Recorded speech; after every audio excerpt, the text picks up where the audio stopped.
The thing that I think is so cool about this movie is that it is an absolute left turn from the vision of the future that we see in movies all over the place right now. This movie envisions a future that's really cool and better than it is now, and I just think that's an awesome thing. Well, but I think the film also says that it's not just going to happen. We can't just lay down and have that future sort of presented to us. We have to take in hand in making it, and whether we mean to or not, we are all shaping what tomorrow is right now. So instead of acting like we're passengers on a bus taking us somewhere that we don't want to go, let's collectively take the wheel. There's been a lot of secrecy surrounding this film. What are you the most excited for the audience to finally see and to realize? I'm just happy that in this time where above a certain budget range, big films don't seem to be original very often anymore. It's usually a sequel or a remake or reboot or something like that. So I'm really happy that Disney supported us in making something that was brand new. And I think that if you try to guess what's going to happen next in this movie, you'll be flummoxed. And I think that's fun. And I know that it has deep connections to Walt Disney. I'm curious, talk more about on a feeling level, I think. You know, Walt doesn't make an appearance in the film or anything like that.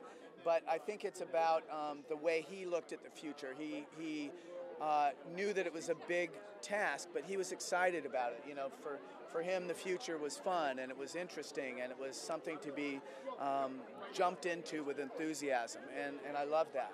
What do you think's in store in terms of the future of filmmaking? I mean, there's been so many changes and technological advancements just over the past couple of years. What do you think's next? Well, I mean, we're dealing with some of them on this film. We're the first film to come out in this new process called Dolby Vision, and we'll be showing it today. And IMAX also has come out with a new laser projector, and the image is so bright and sharp and amazing.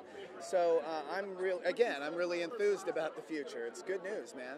What should we be looking for if we're looking for details in the film? What are some of your favorite things that you planted in there?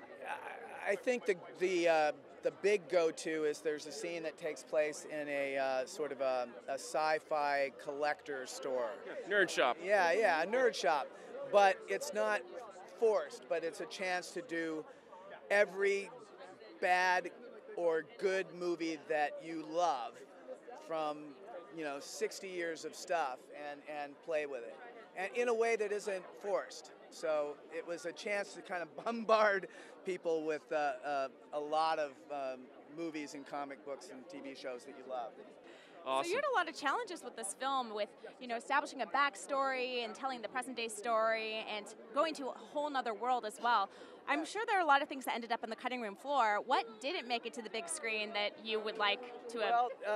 Well, for those that like extra features on their Blu-rays, there's going to be a lot from this film. The movie originally began with a whole long sequence of the George Clooney character as a kid at the farm, and we have the movie now treats that in quick flashbacks, but there was a whole long sequence, and actually is a good sequence. But one of the challenges of this movie was it was really easy to give too much information and slow the movie down, and it was super easy to give not enough. So hitting just the right spot, it was like, too much, not enough, too much, okay, right there, don't move. That's kind of what it was like. The whole film is like that. So there will be a lot of cool extra materials.